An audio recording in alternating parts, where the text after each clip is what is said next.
Hey everyone. So today we'll be talking about model evaluation as I just shortened it down. Our complete title of the book chapter and lectures was Overfitting, Cross-Validation and Information Criteria. But to me, all of that is just under the umbrella term of model evaluation and getting to know how well our models do in a certain setting.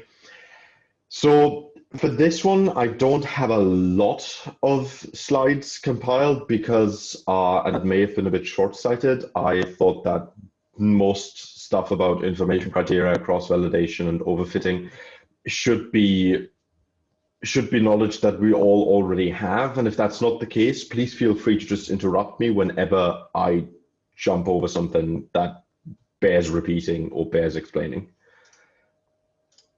So first of all, with every model that we have, there's a certain trade-off.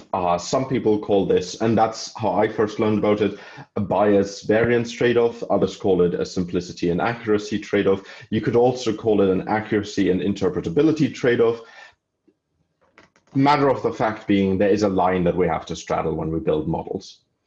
So first of all, when we think about models from a frequentist standpoint, which is what we've all been raised to, I assume, we look for these elusive p-values of smaller than 0.05 or whatever our cutoff point is. I've also heard the case being made for a cutoff point of 0.005, because then you can be really sure of the effect actually being present, but it really just moves the goalpost of the arbitrary dichotomy of binary decisions of real effect, no real effect, because of an arbitrarily chosen cutoff point.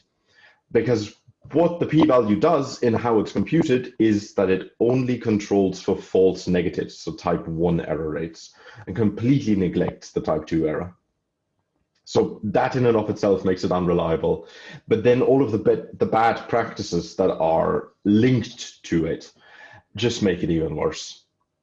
So with that out of the way, whenever we add a parameter to a model, we improve the model fit to the sample that we have. Anytime we do this, and be it just minute, model comparison and model selection would still pick up on that tiny shift in explanatory power. However, when we just look to fit the sample, we may have really high explanatory power, but as soon as we have another data point for which we want to predict our response, then we may have catastrophic failure of the model and prediction. And this is known as overfitting. When we custom tailor our model to fit just the sample that we have, completely ignoring that there may be other data points out there which could completely topple what we've just built. On the other hand, we've got overfitting and then we have underfitting. So when we build simple models with less parameters, which are usually a lot more interpretable than those complex models with 20 parameters with interaction effects and what have you, simple models may neglect some features of the sample, so they don't learn enough from the sample at hand. And this can then be dubbed as underfitting because we still have terrible predictive power, but we also have terrible explanatory power. And from just saying it like that, it may sound as though, well, then we prefer overfitting because at least then we have terrible power just in prediction, but not an explanation. That doesn't really matter because it always comes down to what you want to do with your model. And usually what we want to do is predict new data points. And in that case, we would like to have a more interpretable model, so a simpler one that still does really well at predicting. So it's important that we straddle the line between being too simplistic and being overly complex in how we design our models. And oftentimes we'll be limited by data availability, sampling effort that we can exert ourselves.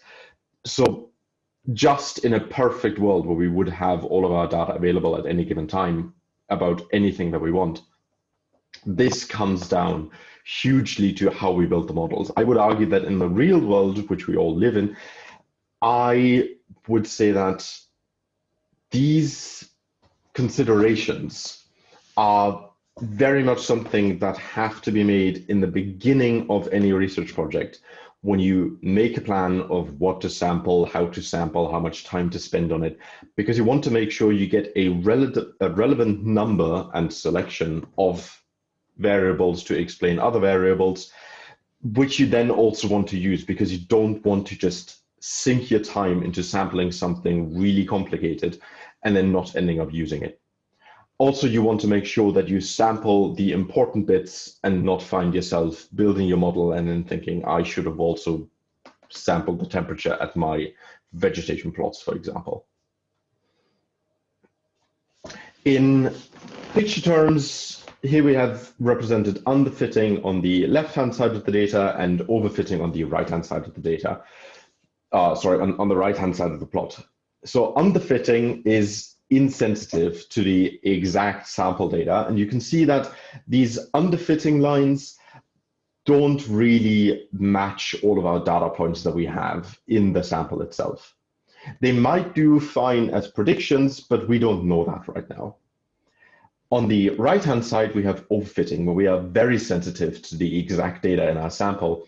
And you can see that although all of these lines meet our points in our data set, if we were to predict something, even just 2 kilograms out of the right-hand side of this plot, we would probably end up with brain volumes far exceeding whatever the volume of the actual body would be at 62 kilograms, because you can see how those polynomial functions just turn up outside of the range of the original data, meaning we have terrible predictive power. And even if we added another data point in between roughly 40 kilograms and 53 kilograms, I'd say, especially that one line, which just shoots up outside of the bounds of the y-axis, would probably do a terrible job at predicting whatever the real value is. So how do we actually identify what our model is doing, how well it is predicting, how well it's explaining stuff? For that, we want to look at measures of model fit. And the most common one, undoubtedly, is variance explained, or R squared. There are different versions of this. There's R squared, then there's the adjusted R squared. We won't go into depth on those too much today because there's a problem with them.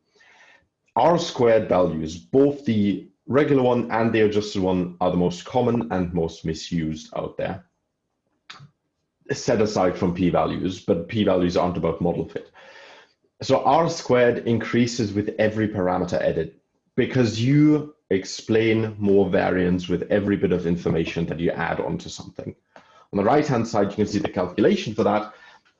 And it's important to point out that models ought to be regularized, so tuned for the desired complexity and accuracy trade-off.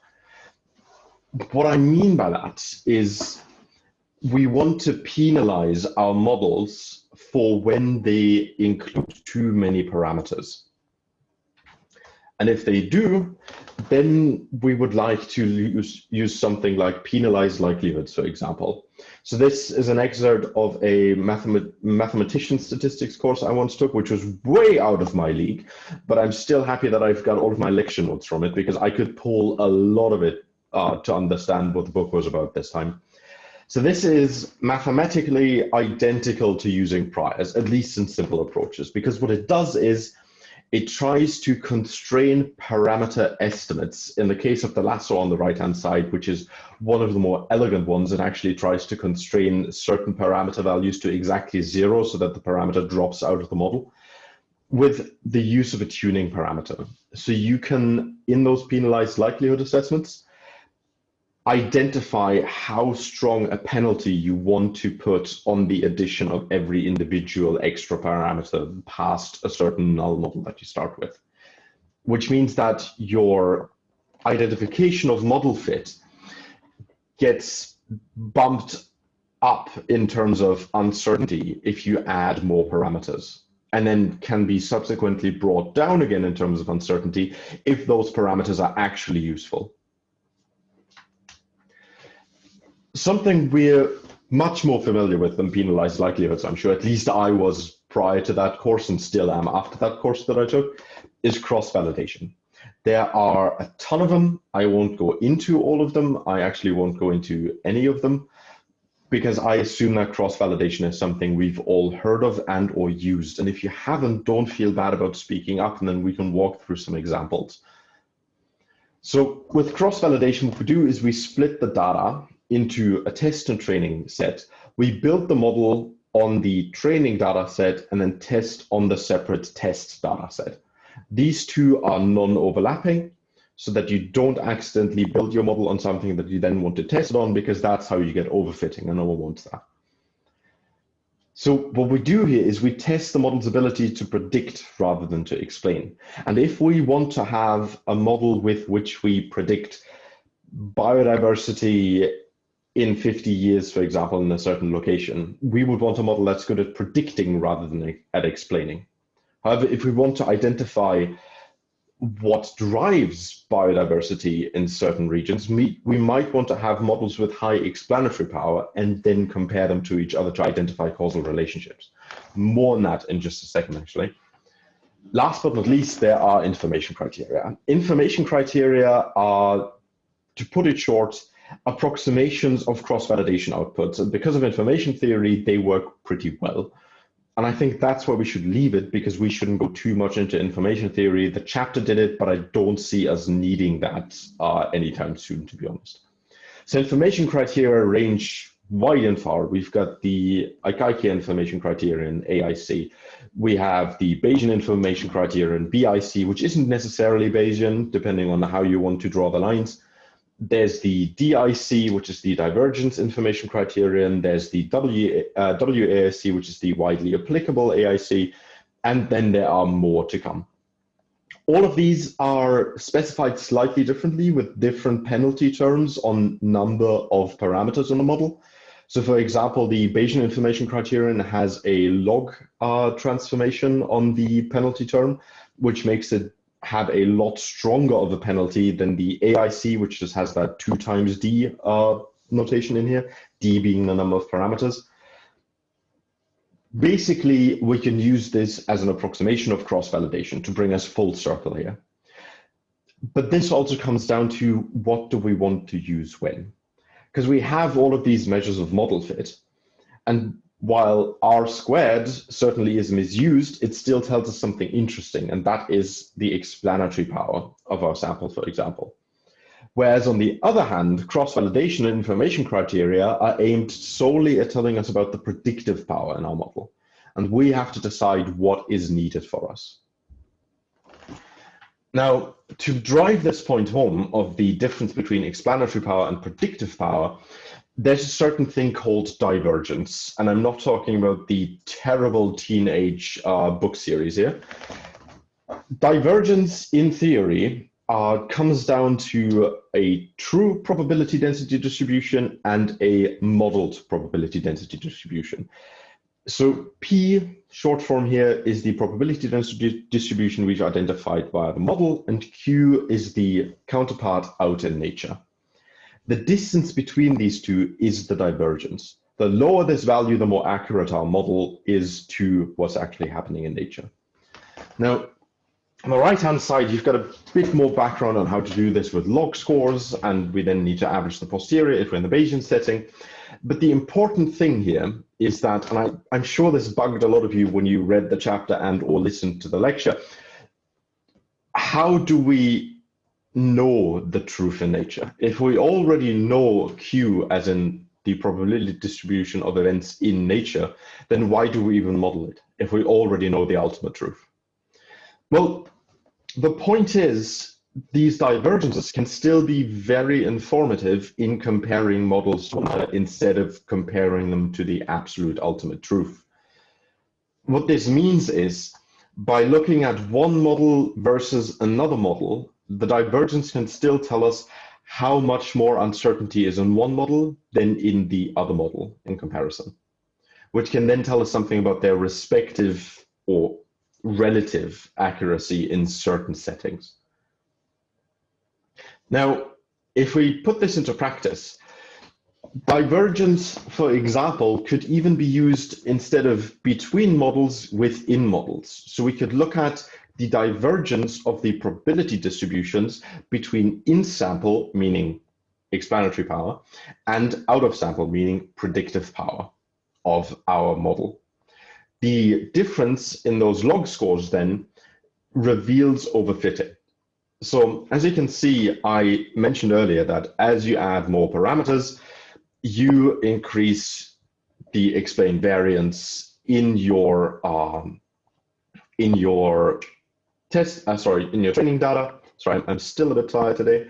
And you can see this is quite true on the left-hand side as well as on the right-hand side. I'm just going to look at the left-hand plot because they both show the same pattern, but it's more pronounced than the left-hand plot. So you can see that as we add more parameters on the exact same data, we explain more variance in our training data, hence the deviance goes down. Small deviance means better capturing of the actual data with our model. However, we have a much greater divergence after some certain cutoff point. In this case, it's already the first parameter, where our out-of-sample predictive power becomes much, much worse the more parameters we add. And that's because our models begin to overfit. So this divergence right here between training and test data reveals how much our model might be overfitting. Now, to carry on, I earlier mentioned regularization as a way out of overfitting. So regularization all comes down to tuning and constricting your model to certain assumptions and then not letting it move from there, or at least not letting it move much.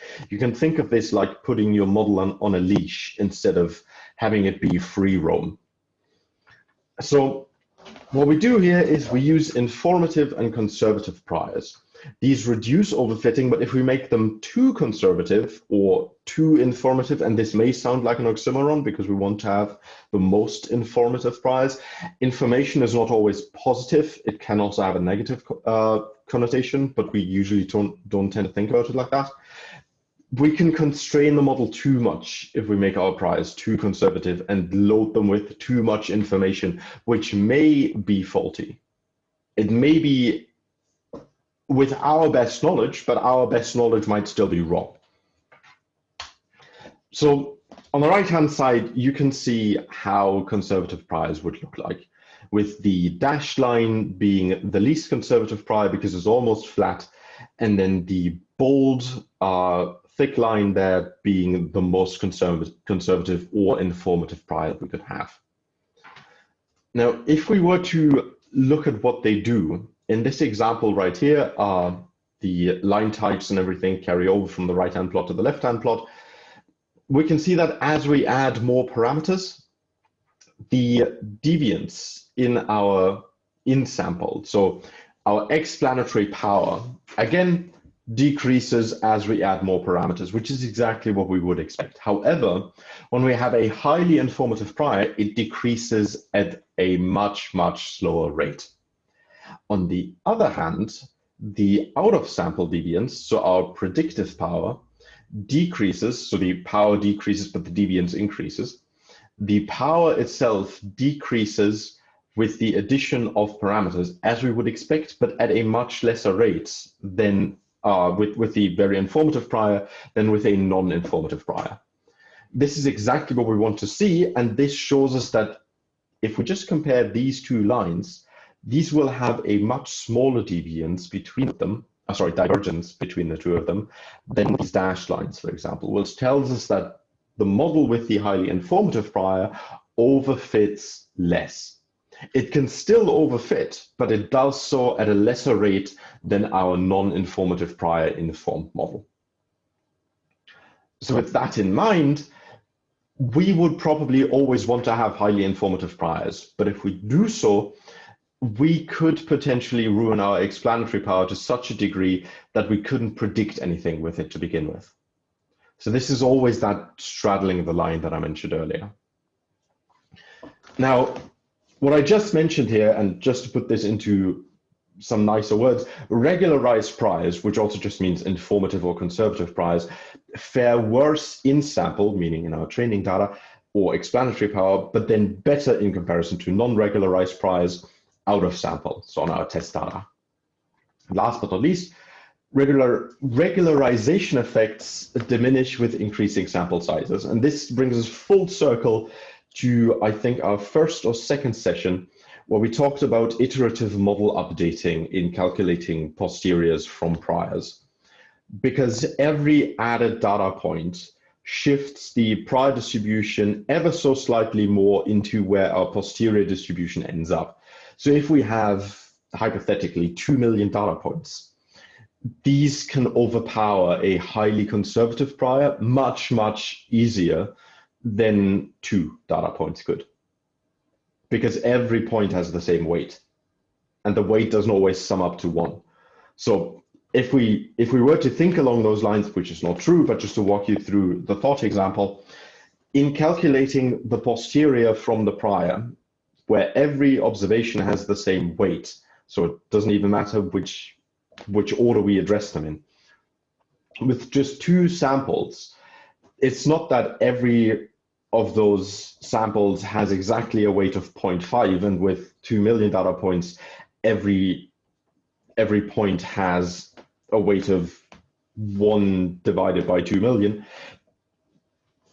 I'm kind of going down a route which I think I don't even need to explain, because I think you all get it already, and now I'm stuck and I hate this. But what I'm trying to get at is that the relative weight of one sample point in relation to the prior doesn't change with the number of samples itself. So while the number of sample increases, so does the weight of the samples in comparison to the prior. The prior does not always have the exact same weight as the sum total of all of our samples. I think that's the easiest way I can say it.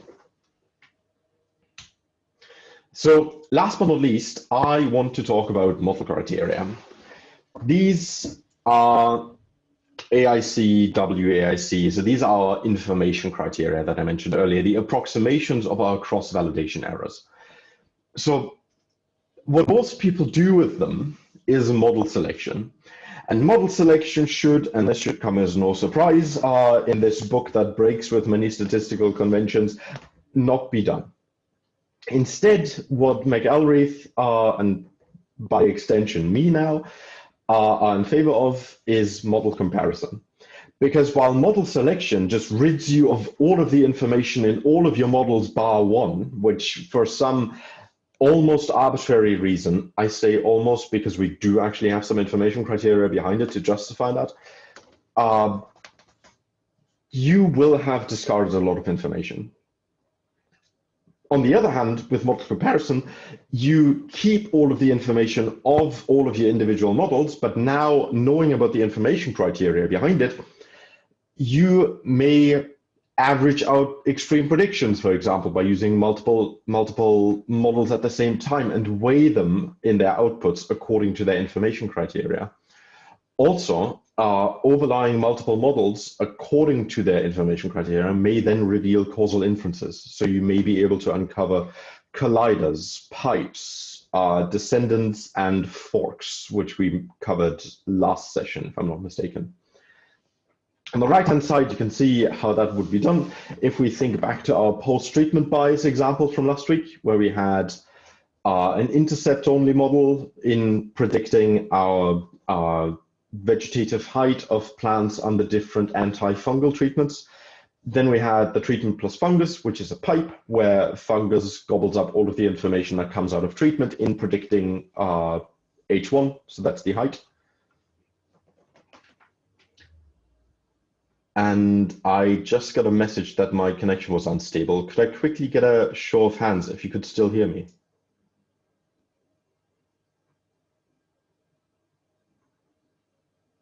Coolio. Thank you. In addition to that, we also have the treatment-only model, which just skips that central part of the pipe, going from treatment to fungus to the vegetative height that we're interested in. Now, if we compare these models, we can see that the one which includes treatment and fungus fares the best, quite significantly so, actually. So this right here actually needs to be shifted up, and I will do so. So if we were to do model selection, maybe I'll just even get rid of this entire thing because we shouldn't do model selection apparently. But if we want to do model selection, we would want to run with model M67, given these information criteria, but given the actual models that we want to look at, we would probably want to go with model M68, because model M68 tells us about the treatment effect, whereas model M67 tells us about the fungus effect, and the treatment is just an added on parameter. So just to conclude on this point here, a good information criterion, and a good information criterion is always as close as possible to zero because it's an approximator of our cross-validation error, which we want to have to be as low as possible. Going with the model that has the best quote-unquote information criterion assigned to it doesn't necessarily mean we have identified the most causally true model. We have just identified the model that does the best at predicting stuff.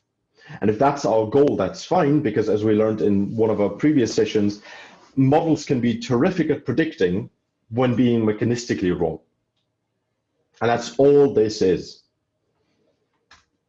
So just to drive this home, model selection can lead to misidentification of causal pathways. Because if we were to go with model M67 without knowledge of the underlying DAG, which we could obtain from model comparison, then we might make very different statements about causality in this tiny mock example, let alone in more complicated examples that we are working on individually. And with that, I've actually reached the end of my summary today. That was a bit rough today, and I'm sorry about that. I should not have been working on the solutions until 11 p.m. yesterday because I am dead today. With that being said, are there any more mentions, questions, inputs that you want to make, do, whatever, for what I just talked about? And if not, then I'll just quickly ask for a show of hands. Who had a go at the practical solutions? Not solved all of them, but who had a go at the practical stuff? Eric. Ridwan, I'll get to you in just a second. I'll just quickly finish the practical stuff. Who managed to solve the easy stuff? Who managed to solve the medium stuff? And the hard stuff? All right, cool. Sorry, Ridwan, you were saying? Go back to the last slide. Yeah, of course.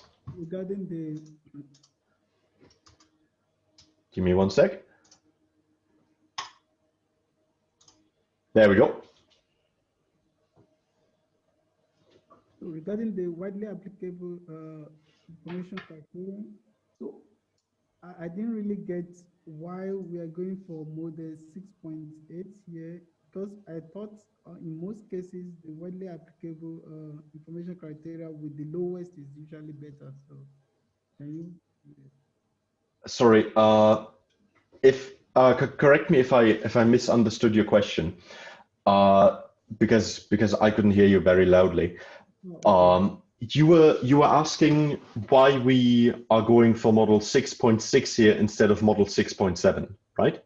Yeah, 6.8 instead of model 6.7. Right. So first of all, disregard the arrow that I've drawn there because it's pointing at the wrong thing. Again, you shouldn't do these things when you're tired, I guess. The reason we would want to prefer model 6.8 in knowing all of the models and the underlying DAG comes from that underlying DAG, because model 6.8 conditions with a pipe. And basically what happens in model 6.8 is in trying to predict the vegetative height H1, we include fungus and treatment, and all of the information that comes out of treatment, which is what we are actually interested in, gets absorbed by the fungus and then carried over to the vegetative height. So with how we are, so this comes down to the research question that comes along with this model. Because the research question in this example here is, how well do our treatments help our plants to grow taller, for example? And model 6.8 doesn't assign any effect to treatment, it assigns all of the effect to fungus, which is a true causal pathway, but not necessarily what we are after as researchers, because we are only interested in what the treatment does. Okay. Does that make sense? Yeah. Does anyone else have a better explanation for Ridwan?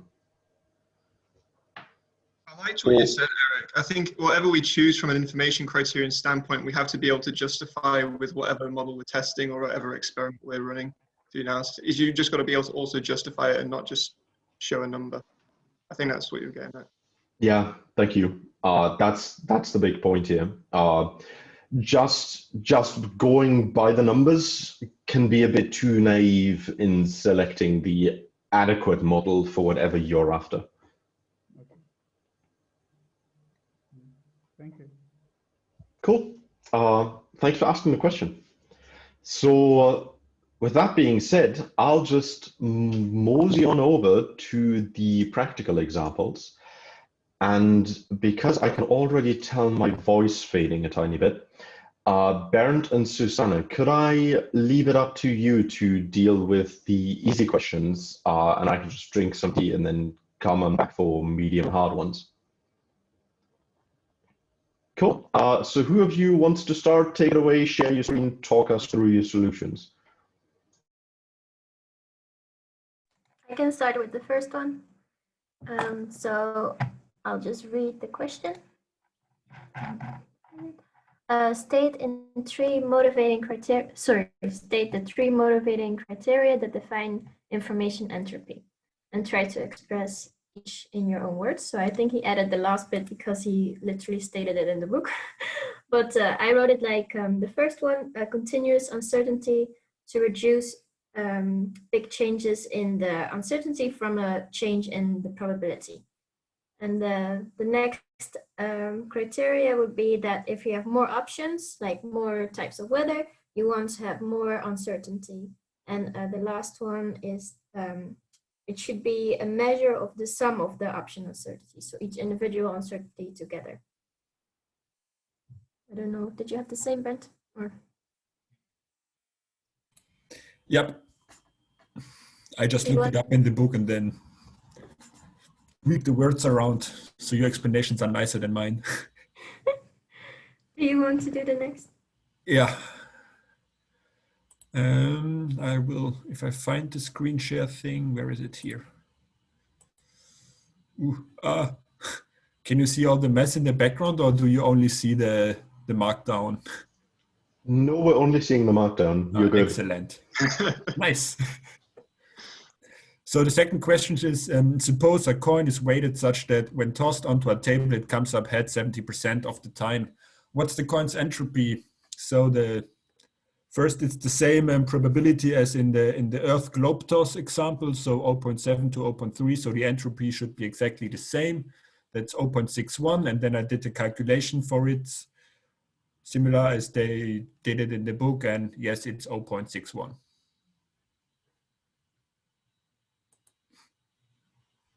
I had the same too. And then for the next one, I didn't make a fancy markdown as you, but basically you just change the probabilities in the same formula.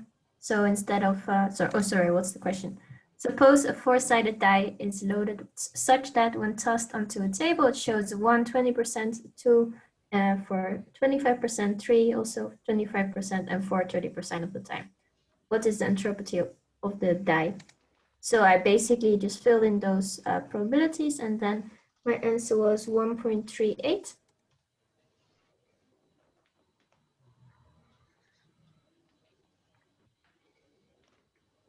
Sorry, disregard the chat there. I just, when I read these questions, I just couldn't help but think about my D&D group and how they would like a loaded D4.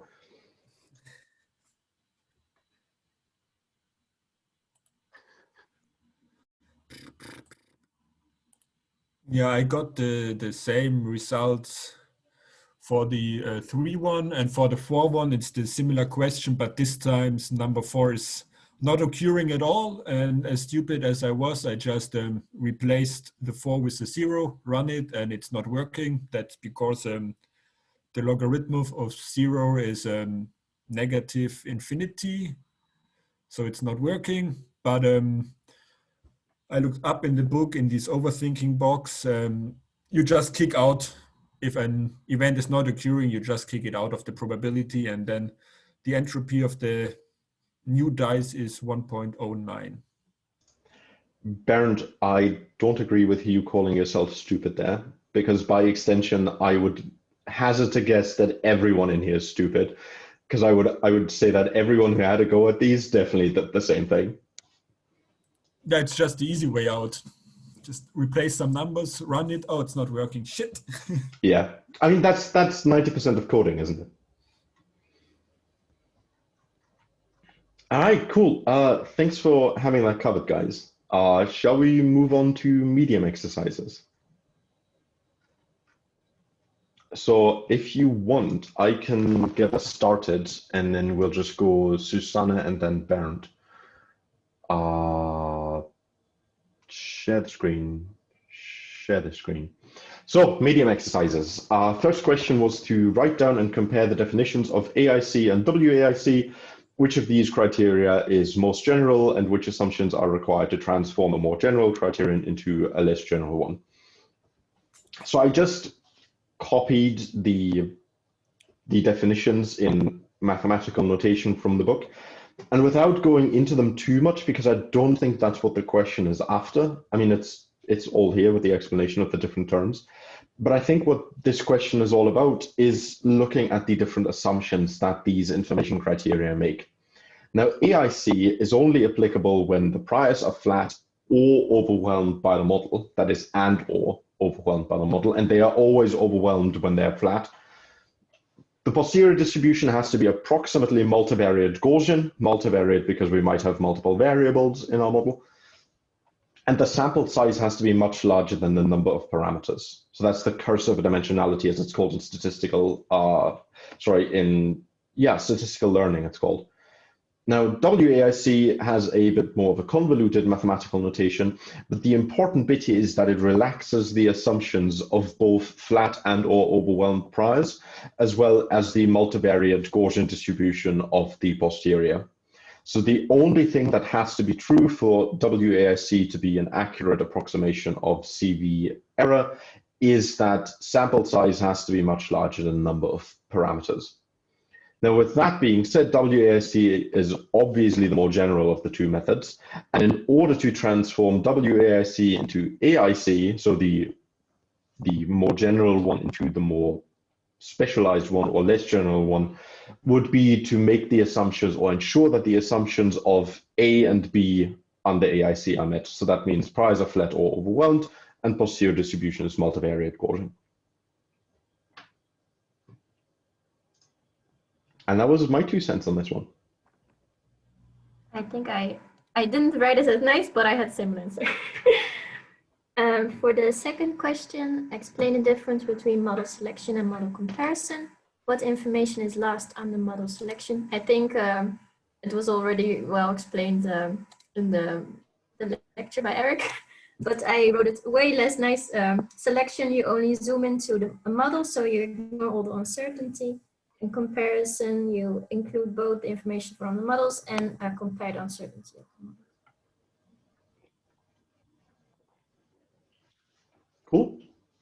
Yeah, I don't have anything to add, seeing how I covered what I've written here in the lecture. Cool. Bernd, do you want to take us into M3? Yeah, I can at least give it a start, but I think at midterms I need to hand over. So the question of M3 is Cool. when comparing models with information criteria, why must all models be fit with exactly the same observations? what would happen to the information criterion values if the models were fit to different numbers of observations? Perform some experience if you're not sure. So first I thought like changing the sample size will change the information criteria. But then I did some models and it is not working. But then I find out that maybe it's not what was asked. So what I did is I throw all these code chunks where he's modeling and then he's calculating the WAIC in the end into a function. And then I'm doing this for like 1,000 samples, it's 423. I do it for 100 samples, it's 422. I do it for 10 and for 10,000. So if we change the sample size of the same model, the WAIC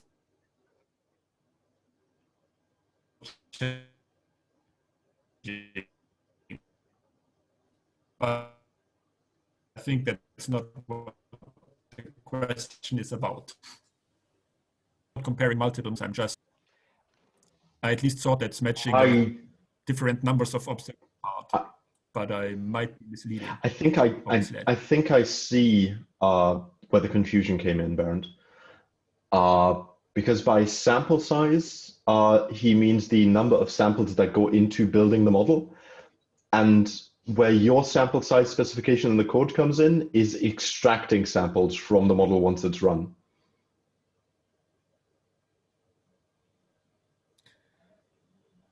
Yeah, it's in do you see what I mean? Yeah, it's exactly here, but not in this one. That's true. Yeah. So the number of samples needs to come in before the model is run, and it needs to constrict or expand the data set that you run the model on. I need like something after cast, like open brackets 1 till n. Exactly. I got it. Okay, cool. So I failed again, but presented. No. It's not failing. Don't be so harsh with yourself. God, you're so German at times, aren't you? So let's quickly talk about the theory behind this. What does an information criterion tell us? An information criterion just tells the approximation of the cross-validation error. That in and of itself might not help us to identify the relationship between value of our information criterion and number of samples that go into the model. For that, we would probably want to step into the mathematical notation of it.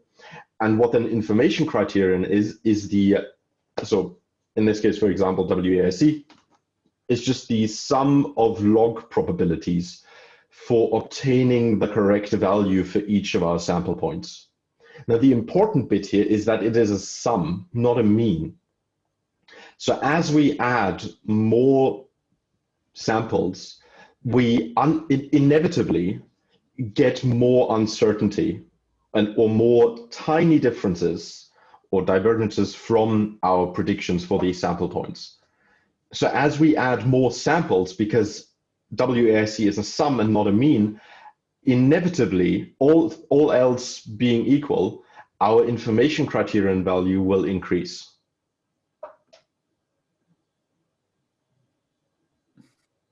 That makes sense? Cool. That's also the last thing I was able to answer. I skipped the rest. Needed to do some lectures. Fair enough. Well, I guess then it's just Susanna and I. Was anyone else able to move past that point? All right. Well, and in this case, this is all going to be Aarhus internal now. Practice M4 was the next one. So I can just have that covered, and then I'll give M5 and M6 to you because they're very much two sides of the same coin. So for M4, let me just quickly share my screen. The question was, what happens to the effective number of parameters as measured by PSIS or WAIC as a prior becomes more concentrated? Why? And then perform some experiments if you're unsure. I neglected to perform any experiments because I was quite happy with my answer, and I hope Susanna will be as well, or everyone else for that matter, if I make myself understood enough. So the effective number of parameters, which is PWAIC in the output of the WAIC function of the rethinking package, is the penalty term of our regularization approaches.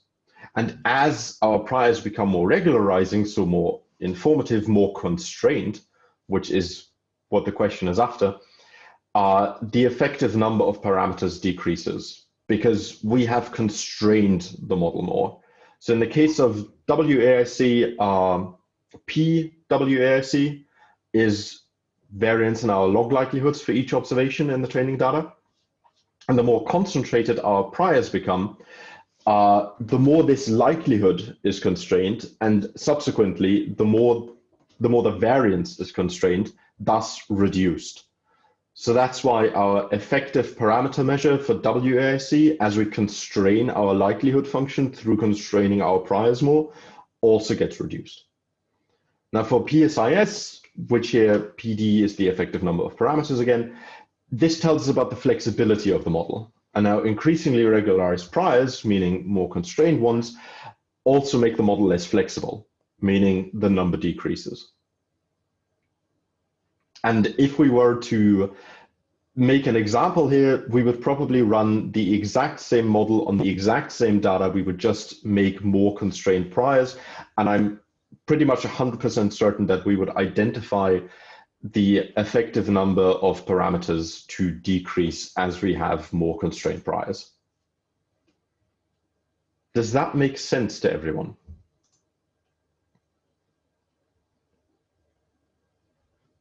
And it's fine if it doesn't, then just say it. Otherwise, I'm just going to hand this over to Susanna for M5 and M6. Okay. M5, the questions provide an informal explanation of why informative priors reduce overfitting.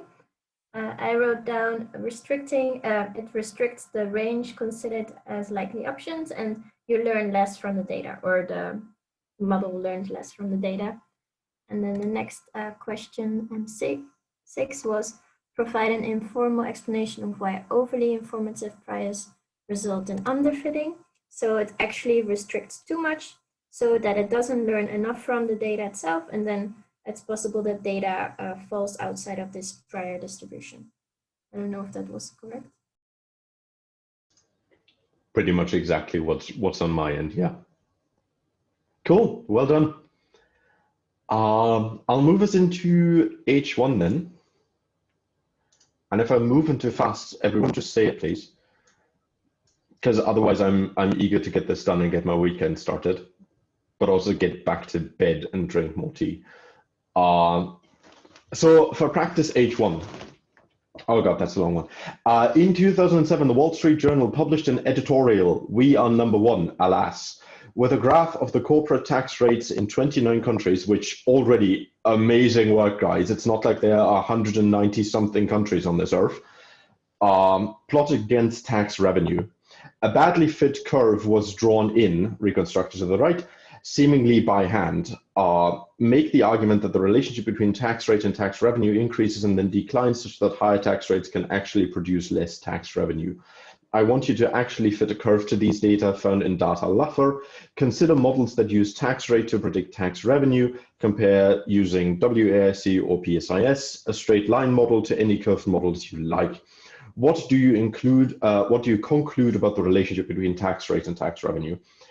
So just by being Bayesian thinkers in application, we can already tell that this is bullshit, because the information comes from the Wall Street Journal, and of course they are going to argue in favor of less taxing of the rich because they are dicks. So I'm sorry, my heavy bias against the rich is showing, and it's probably not pretty, but it's there, and we've got to deal with it. So what I have done is just, after being angry about it, obviously, is load the data, then standardize my different variables that I'm interested in, so it makes it easier for me to set some appropriate priors, And then I'm just fitting a linear model, I'm fitting a quadratic model, I'm fitting a cubic model. I was thinking about fitting a spline model, but then I thought I'm not going to go to these lengths for something that was in the Wall Street Journal. So once I've run all of these models, and I hope I don't need to talk about these different specifications here too much, because I think we should be familiar with them by now. And if you want me to talk about them, please just say it. Don't feel bad about yourself if this doesn't make sense to you. I then just run my comparison here, then look at the comparison itself, and I can see that none of these models are doing a better job as any of the others in identifying the relationship between tax rate and tax revenue, because all of these WAIC values are very much in the same ballpark, and the standard deviations are so big on it that all of these individual WAIC values are covered in the 99% interval of all of the other values as well. So I wouldn't be able to do any model selection here, and model comparison also wouldn't tell me much. Now, I wanted to have this be visualized, and very crude visualization here. Those are the three different models and how they fit the data. We can already see there seems to be a constant positive relationship between the higher the tax rate, the higher the tax revenue. And if you asked an elementary schooler, they would probably tell you the same thing. If everyone gives one French fry to the teacher in kindergarten, will the teacher have more or less French fries at the end than if only every second one gives them one? I mean, this is child's play, and it's quite infuriating. That I'm sorry, I'm ragging on the Wall Street Journal so much, but I hate this because this is anti-social to the max. So what I take from this is that my prior information of the Wall Street Journal being shit having been cemented by my posterior information that I couldn't get a model to fit these data the way that they have in a meaningful way. And that was my takeaway from this. Now, because I'm already on the Wall Street Journal example, Susanna, if you don't mind, I'll just carry on with H2 because it's still about the same. I only had the first one, so please carry on. Cool, I will do. So practice H2 says that in the LAFA data, there's one country with a high tax revenue that is an outlier. Use PSIS and WAIC to measure the importance of this outlier in the models you fit in the previous problem. Then use robust regression with a student's t-distribution to revisit the curve fitting problem. How much does a curved relationship depend upon the outlier point?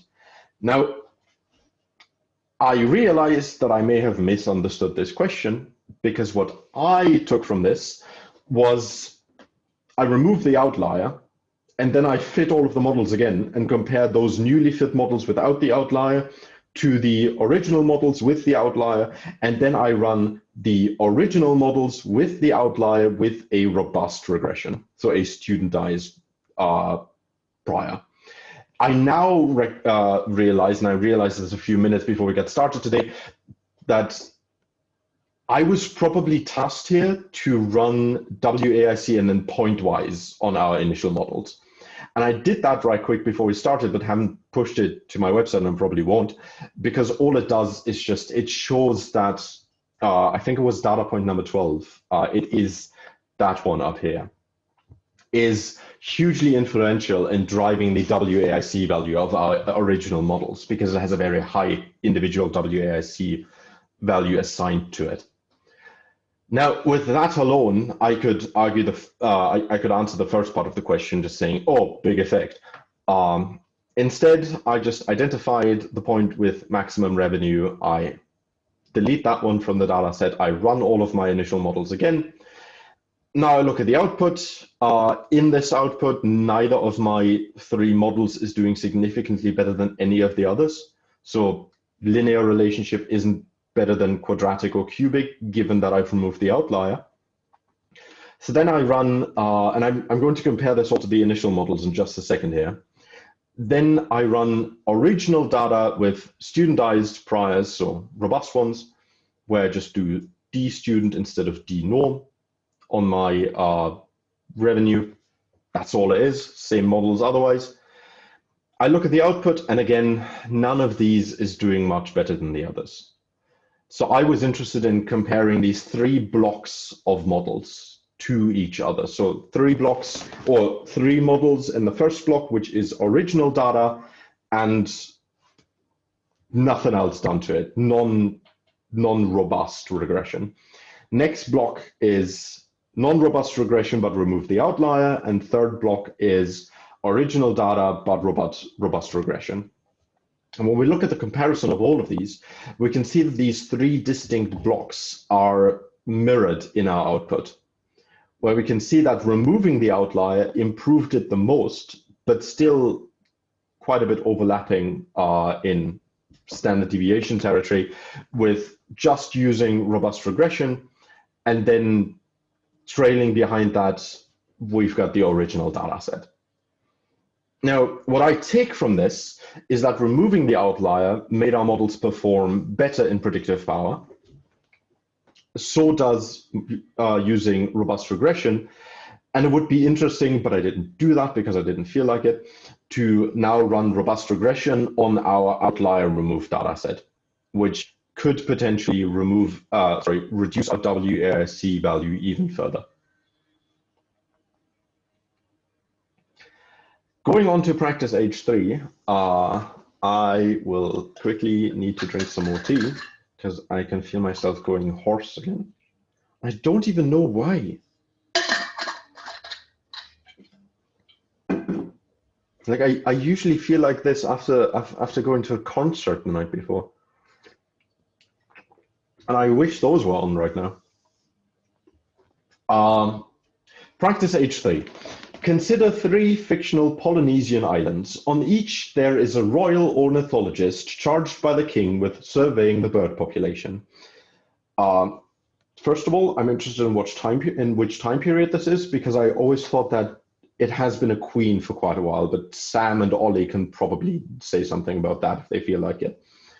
So they have each found, not Sam and Ollie, but the 3 ornithologists, found the following proportions of 5 important bird species, species A, B, C, D, and E, on islands 1, 2, and 3.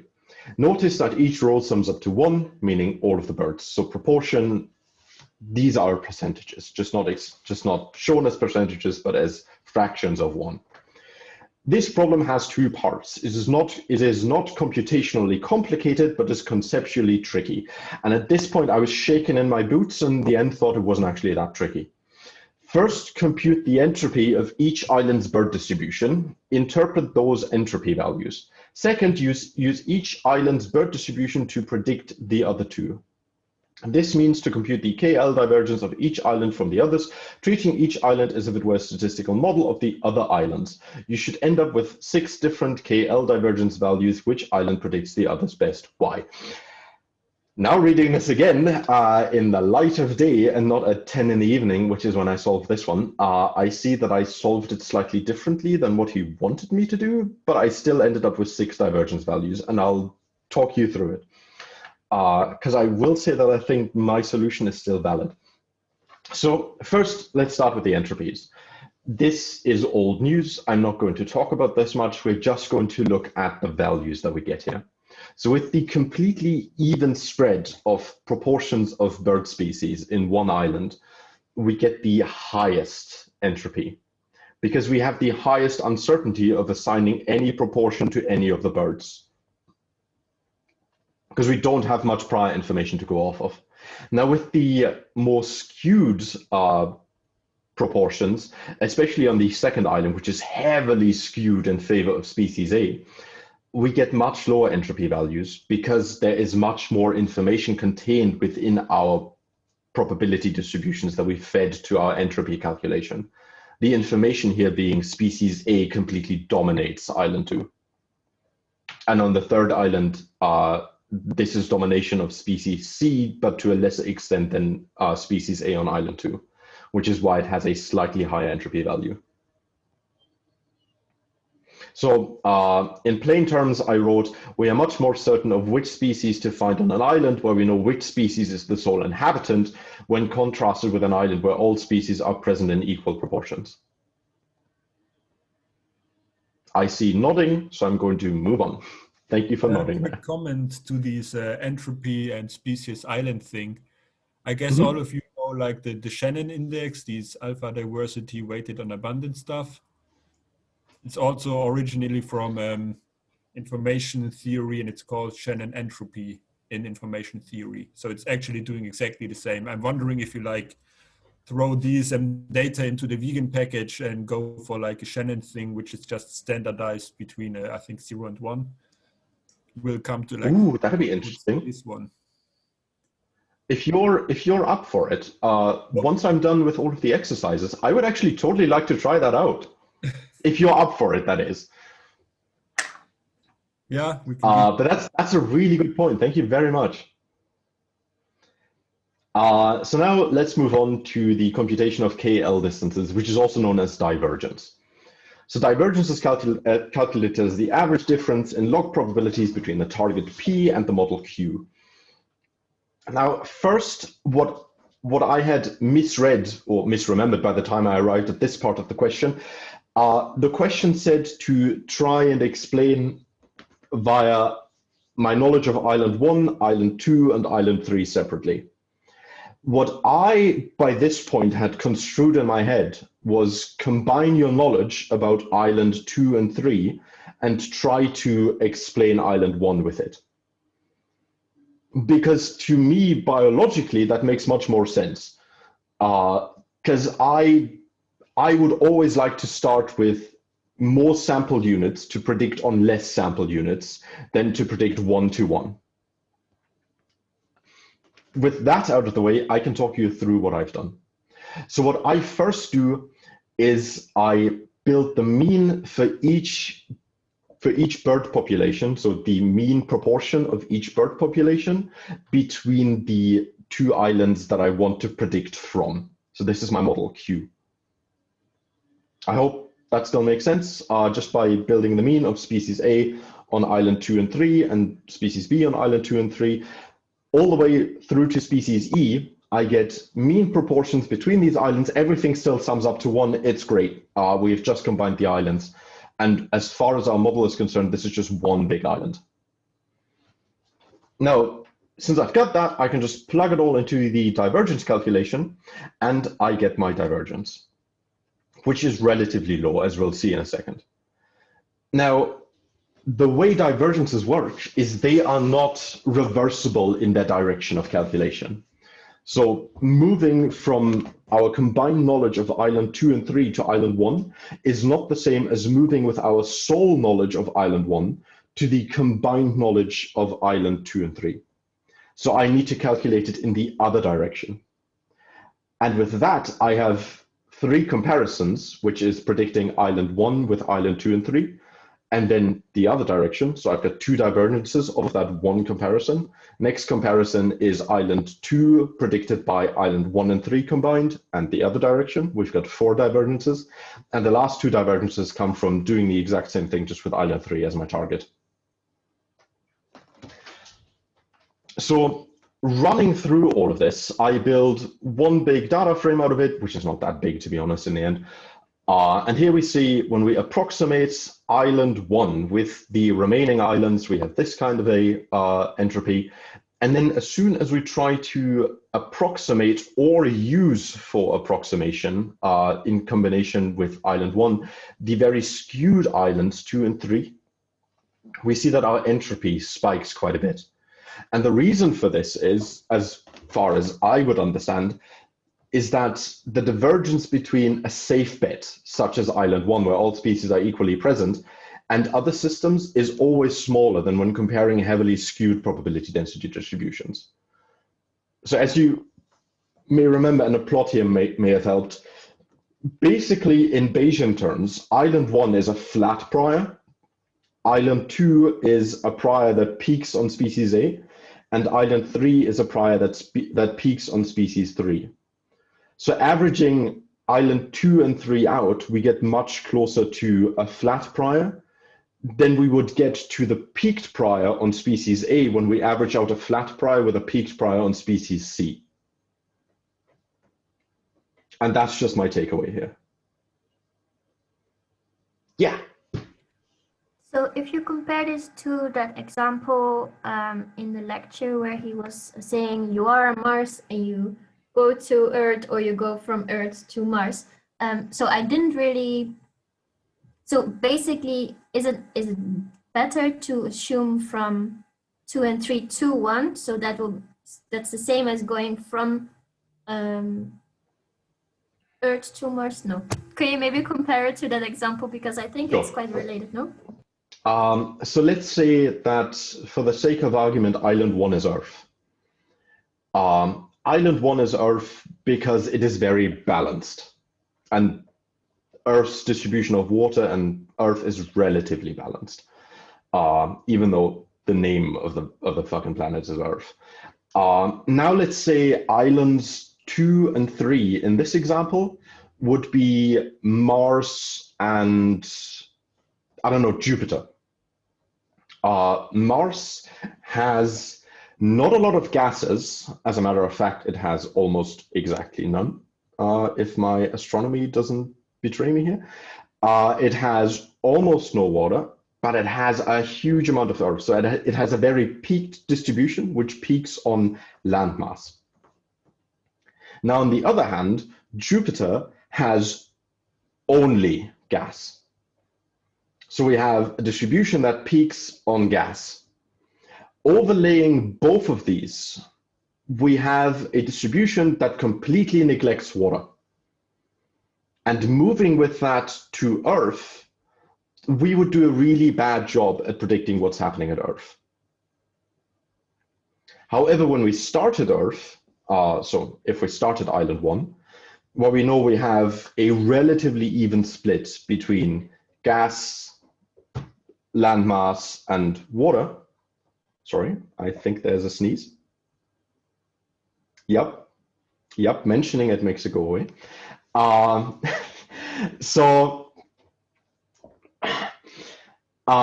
moving from this very equal proportion planet or island and trying to predict the combination of Jupiter and Mars from it makes us be much more accurate, because even though there's no water, at least none to speak of, we still do a good job at predicting there will be gas and there will be land. Whereas going the other directions, we would say there will be tons of gas and tons of land, but no water. So it's then coming from Island 1, you are less surprised. Was that what he... Exactly. Okay. Yes, I get it now. Thank you.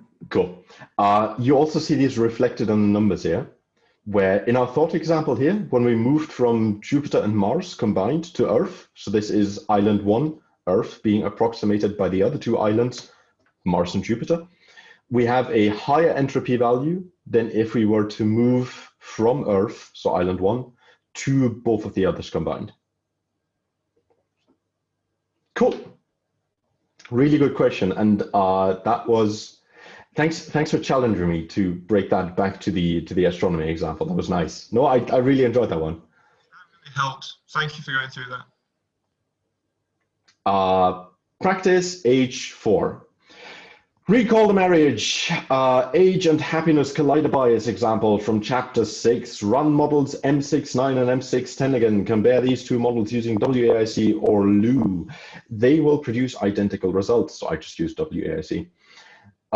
Which model is expected to make better predictions? Which model provides the correct causal inference about the influence of age on happiness? Can you explain why the answer to these two questions disagree?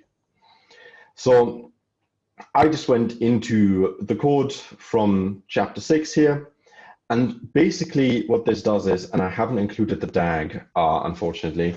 So this was the example where one of the models says the older people get, the less happy they get, which was wrong the way we simulated the data, because what actually happens is just the older people get, the more they get married, and unhappy people marry later in life, meaning that within the two married groups, so unmarried and married, over time, the average happiness will decrease. That's what that collider bias was about. The collider being marriage, which is driven by happiness and age respectively. And one of the models conditioned on the collider, thus opening the information flow and opening up a statistical association between age and happiness that is not causal, but because we condition on the collider, the information can flow. So this is just to take us back to this. Now, if we compare these two models, and M69 was the one that conditioned on the collider, we can see that M69 does so much better at predicting happiness than M610, which only tries to predict happiness off of age without marriage rate in the mix.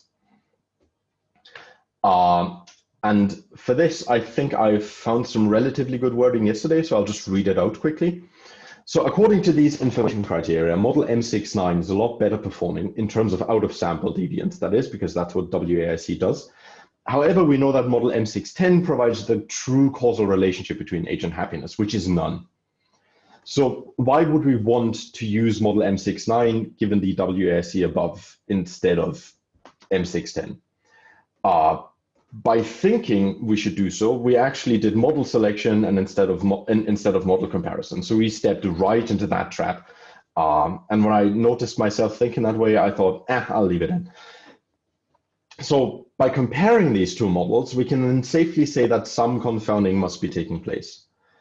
WAIC would have us favor model M69 simply because it does a better job at predicting the happiness of the out-of-sample individuals. But why is that? So because this model identifies the happiness of the different groups of people, so the miserable unmarried and the ecstatic married ones, conditioning on this collider of whether you're married or not, added the statistical association and then aids in predictive accuracy. So thus, while we are better at predicting with model M69, we fail at identifying causality. And it's important to highlight that the model may be good at predicting things without being causally correct. So just because our model does well at predicting stuff does not mean we have identified the right drivers of our response variable. Last but not least, there's practice H5. With practice H5, we are tasked to revisit the urban fox data foxes from the previous chapter's practice problems. Now, unfortunately, in the PDF, there was no data foxes example in the previous chapter, so I had to go to a blog to pull some information on that. We should then use WAIC or PSIS based on model comparison on 5 different models, each using weight as the outcome and containing these sets of predictor variables. Yada. So then can we explain the relative difference in WAIC scores using the Fox DAG from last week's homework? Be sure to pay attention to the standard error of the score differences DSE.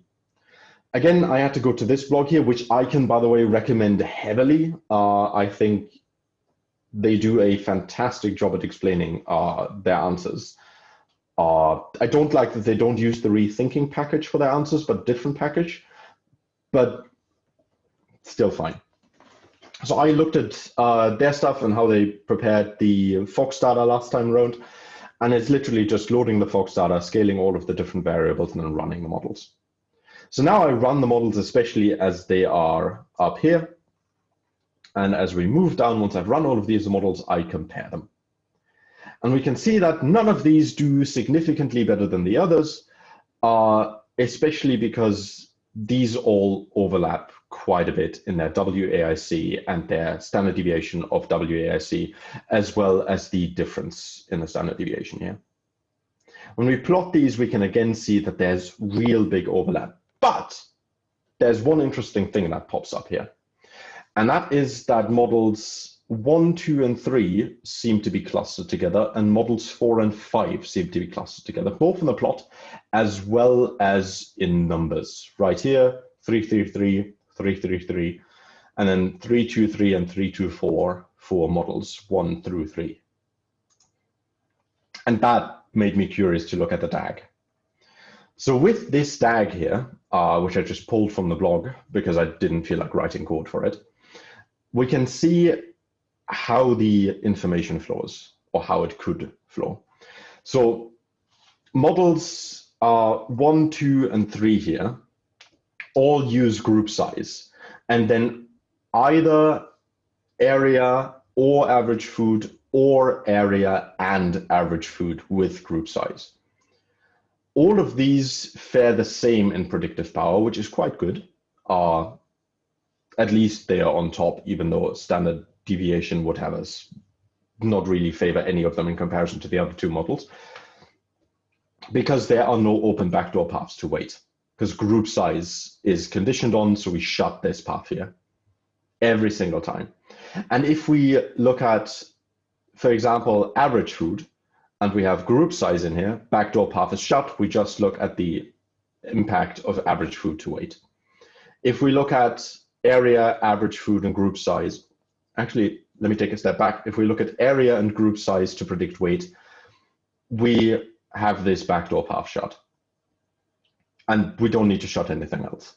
Now, if we have all of these three in our model, area, average food, and group size, we can close this backdoor path again, and now all of the information that comes out of area is just gobbled up by average food, much like our fungus and treatment example earlier. And again, we do the same in predicting stuff, because there is not much to be gained in learning area when we already have average food. So a model which includes both of these and group size is not much better than a model that includes group size just to shut the backdoor paths and then either of these. Hence why they all do relatively the same. Likewise, for models 4 and 5, which only contain area or average food in isolation, we have this same thing happening again. Even though the backdoor path is open, if we just compare the two of them, there's not much more information in area than there is in average food, and vice versa, because all of the information out of area goes into average food. And that's why they do pretty much the same. And that is it for this week. I hope that was clear. If there are questions or remarks, I would gladly hear them. Otherwise, I'll stop the recording here. Wish everyone a happy weekend, and whoever wants to stay on for the vegan Shannon's entropy exercise, I would still be interested in running that. Thank you very much, Eric. Thank you.